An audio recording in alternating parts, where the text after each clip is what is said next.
Welcome to NTV. I am Ismail Dakaba Chigongo here at the Cape Town Stadium, where the Rugby World Cup Sevens is just come to an end. That's it for Uganda. Uganda eventually won the ball to finish 17th at this Rugby World Cup, beating Germany 19-12.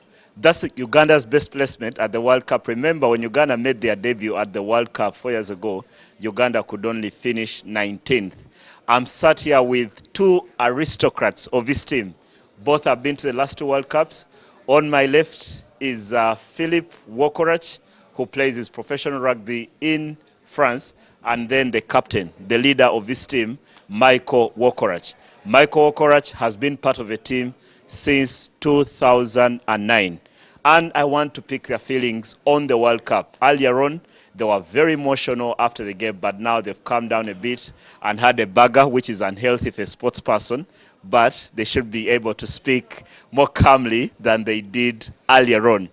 Let me start with the captain, Michael. In the end, Uganda finishing 17th.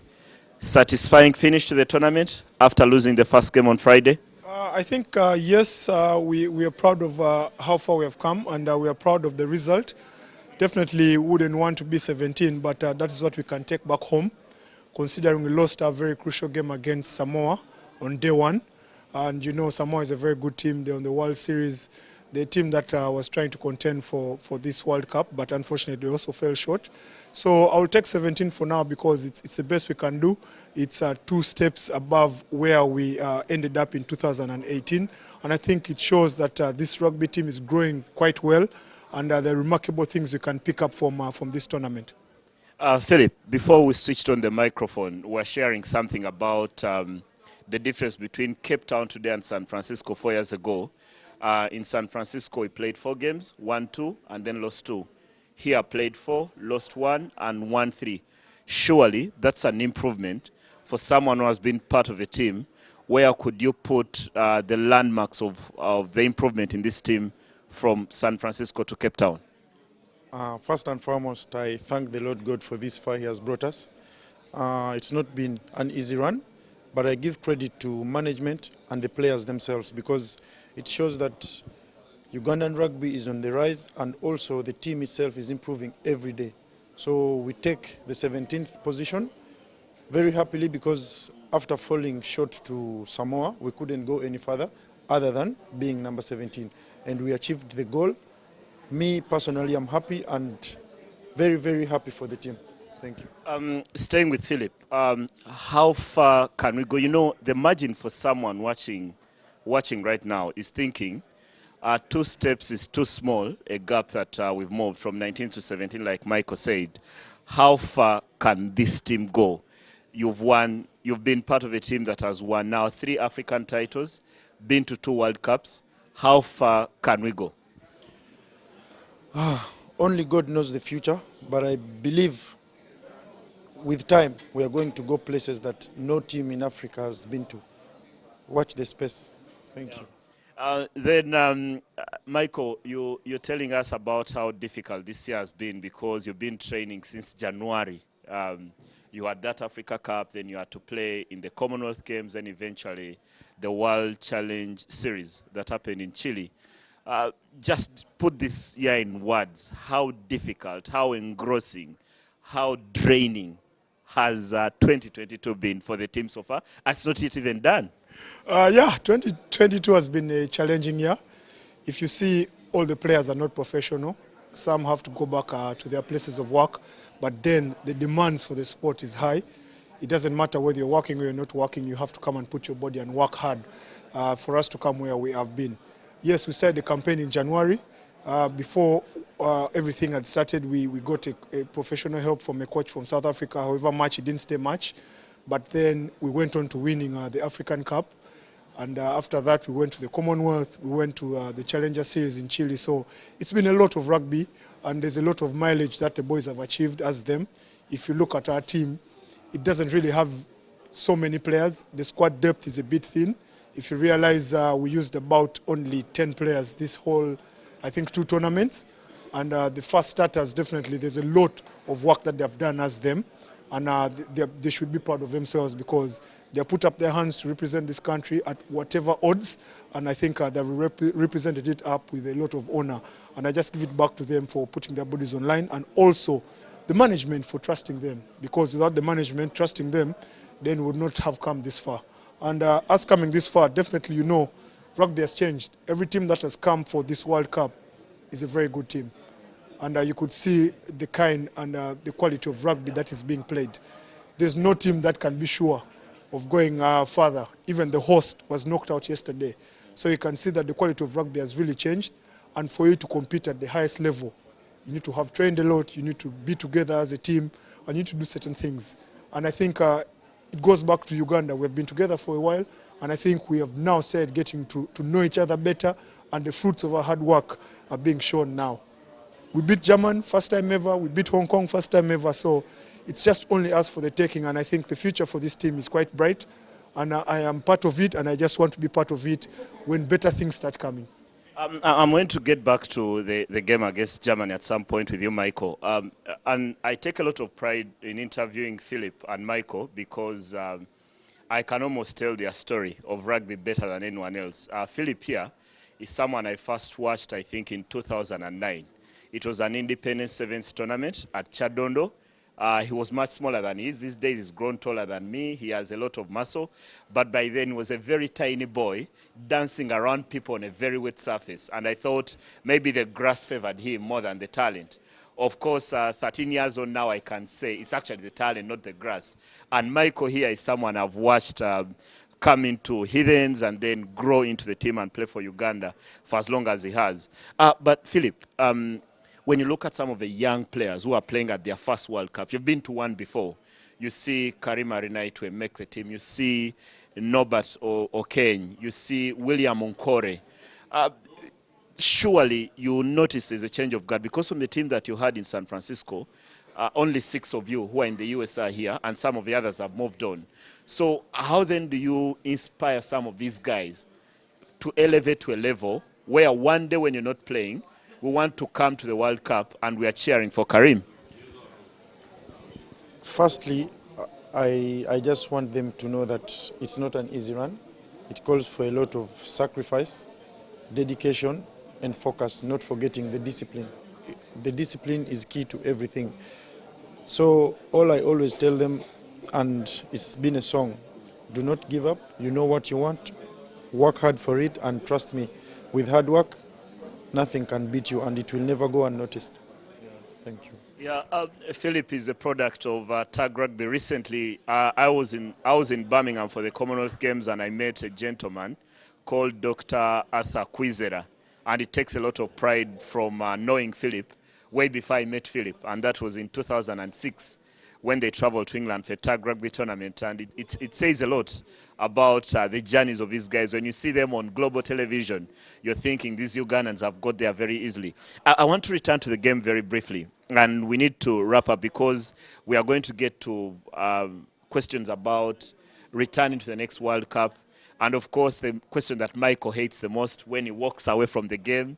He's retired before, but we're going to get to that. But Michael, I've watched a lot of you guys play from the Safari Sevens. I could go as far back as 2008. I've not seen you guys that emotional in a rugby game, like that game against Germany.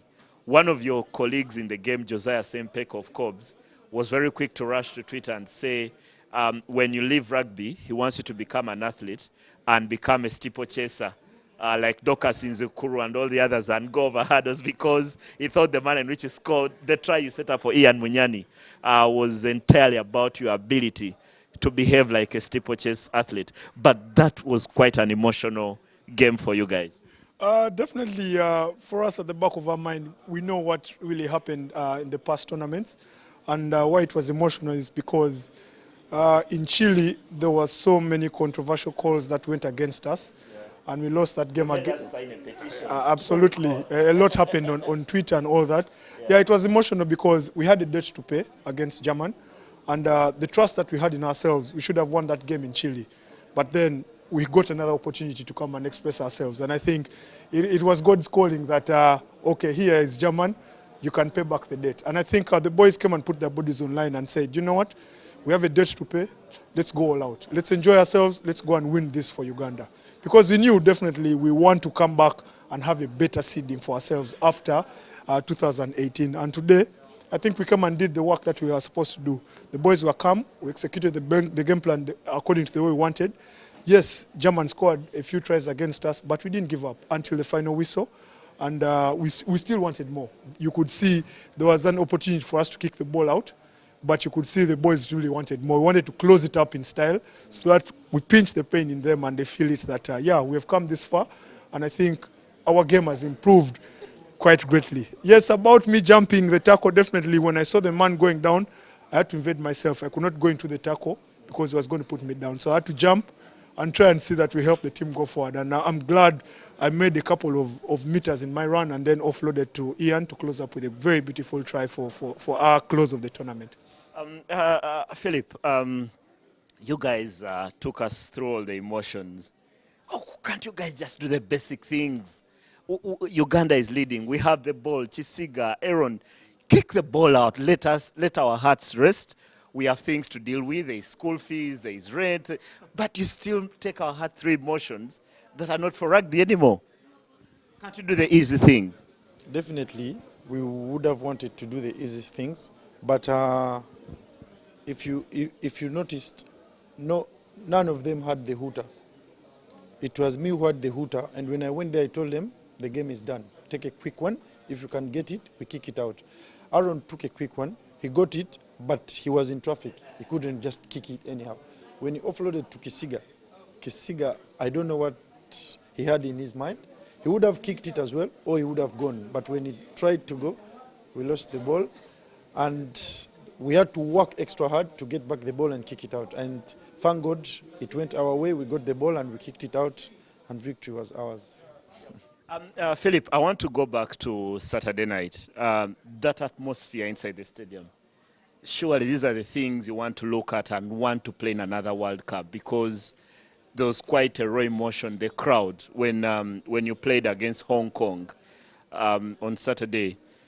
Surely that should be the motivation. How badly should Uganda, even if you may not be playing, how badly should Uganda want to play in another World Cup? And what should the things that we should do, even if it meant the media, the union, the sponsors, the government, to ensure that we play in another World Cup?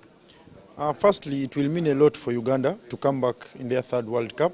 And then also to the players, management, and also the union, it will give them a very big mileage, not forgetting the country itself. When the good things happen, everyone wants to be with us. But when we are back down and not performing, everyone tries to run away. So all we ask for is for them to keep supporting us and also keep backing the players, because it's us that are putting in the work, which is going to lead to us going back to the World Cup. But firstly, everyone forgets the hard work we put in and the sacrifice, and they only want to come and join us when we are at the World Cup. All I ask them to do is do not go away from this team. There is a lot more coming. Right now we have Dubai and Cape Town series coming up, and then we have the Olympics qualifiers next year, which is also big for us because we've never been to the Olympics, and that is our next target. So right now, the journey has come to an end at the World Cup. We are happy with the results, but we call upon for more support. Let them stick with us and give us the support that we need, because this team is going so far. Yeah. Even I, who has said some not so cool things about you, at least you can't accuse me of not supporting you. At least I've been here 13 years and seen you through those horrible injuries and all the success that you've had. I've been a storyteller. In a manner that no one can actually relate. I was actually telling Phillip before he came on air that the first time I watched him play on a Sunday evening at Chadono in 2009, I was by then working at radio, and I went to radio and told my colleagues and listeners that I've seen a gem of a player, and one day you'll tell the story. So 13 years on, I always reflect on that. And I'm one of those people who suffers from a bit of nostalgia. I always go back to where it started. I never lose those things. But for someone who has been here since it started, Michael has been part of a 7 setup since 2009. Made his debut during the World Cup qualifiers in Tunisia, and in that time he has seen Ugandan rugby go from the bottom of the ditch now to one of the best teams across Africa, African champions on 3 occasions. When Uganda's won those 3 African titles, Michael Wokorach has been part of 2 of them. Michael, what happens next? You always threaten us you're going to retire. The other day you wake up at Chadon a few years ago and retire. Then we see you. Then we are thinking, Gonya is gone.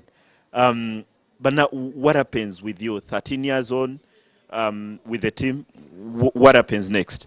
What can I say? I think it's God's calling. If God says, Michael, you're done with rugby, then you'll be done. But I give it back to God because God has protected me all this far. Playing 13 years for a nation is not something easy. People die out and give up on the sport. But I've stuck with this game. I've played with 3 different generations of rugby because I know my goal. I know what I want to achieve in life. And I think I've come a long way and I've achieved something right now. The only thing I've not achieved is playing in the Olympics, but I've already done the World Cup. I've done 4 Commonwealth Games. So there's a lot that I've done as a player, and I feel I'm still fit to go ahead. I think people can attest to the hard work that I've put in, not only for the country, but also for my club. So it all goes down to if I still want to push on, and if the coaches still want me on this team. I am sure they do because I add in some flair to the team. I'm the oldest on the team, and I really give a lot of advice to the young upcoming superstars. And I think they look up to me, and I want to be a role model somehow for them to say, Mike has done 3 Commonwealth Games, he has done 2 World Cups, then I can also do it. We've seen players who have played up to 4 World Cups, like Collins Injera. Why can't I be also Collins Injera? So if my legs can still allow me to play this sport, this beautiful sport, I would want to stick in and play as much as I can.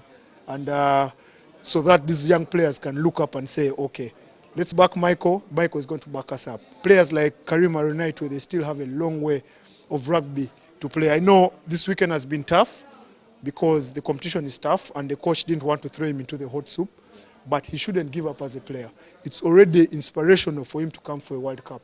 That shows him a lot. If you can look at how the game is being played, trust me, in the next coming World Cup, he should be there. He should be there to say, guys, the last World Cup I didn't get time to play, but I'm here to prove a point and to set my own mark and my own story. So no one should give up on this team. I would want them. Phillip has played 3 Commonwealth. I would want him to play the 4th one. I would back him up. If it means me going for the 5th one, I would go. If I can still handle, I'm still on. So no one should send me into retirement until I send myself to retirement. Yeah, it's quite a gift that Michael mentions Collins Injera, one of the greats of the 7th game in the world, the Kenyan. Has been here and has played at 4 World Cups. I could actually make a reference to DJ Forbes for New Zealand, played, and Wezel Serevi, the man who introduced me to the 7th game when I was still younger, watching him. I want to give Phillip the final word. You're supposed to be the team's poster boy. The only one who speaks some bonjour and merci, while all these guys are going back for their Rolex wherever they live in Uganda. I don't think you catch any Rolex while you're in France, but an inspiration to all the young kids who have all these dreams to play on a stage like this, not only the World Cup, but not only in rugby. They have dreams to be good in school. They have dreams to be good in business. There's a kid out there who comes to Chadondo or Legends or anywhere on television in Uganda and has seen Phillip. What is the most important thing in terms of a word that you can give him? It is not very complicated. It's very simple, and that is discipline. Knowing what you want, doing the do's and not doing the don'ts, and also keeping focused and dedicated because it calls for a lot of sacrifice, I know, but if you're disciplined, you can handle. Lastly, I want to thank the Minister for Sport, Mr. Peter Ogwang, and yes, and the former Hamson Obua for being with us and giving us the support we needed for the World Cup. For the first time, we had him on board all the way from Uganda.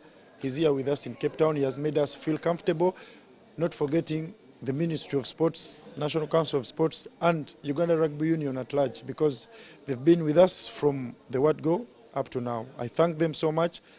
And also a big thank you to the fans who came all the way from home to the stadium, and also not forgetting the fans at home, because they've been putting in the fire, pushing us, and also not looking down. Even when we lost the first game, they knew it was hot as well. But yeah, we thank you so much for your support, and please continue supporting Ugandan rugby. Thank you so much to all the media houses that have come in here at Cape Town to give us a mileage, because it calls for a lot. This is a national team, and everyone in the country would want to follow the national team, and I believe they've been watching from wherever they are in the country and also outside the country. Thank you so much, the Media House of Uganda. We really appreciate it. Thank you. Okay, that's it from me, from Cape Town, on behalf of my colleagues here.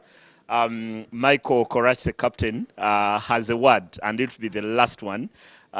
Should be a thank you to your girlfriend? No, I don't want to water down what Phillip has said, but if you see how far this team has come, there's a lot that is opening up for us.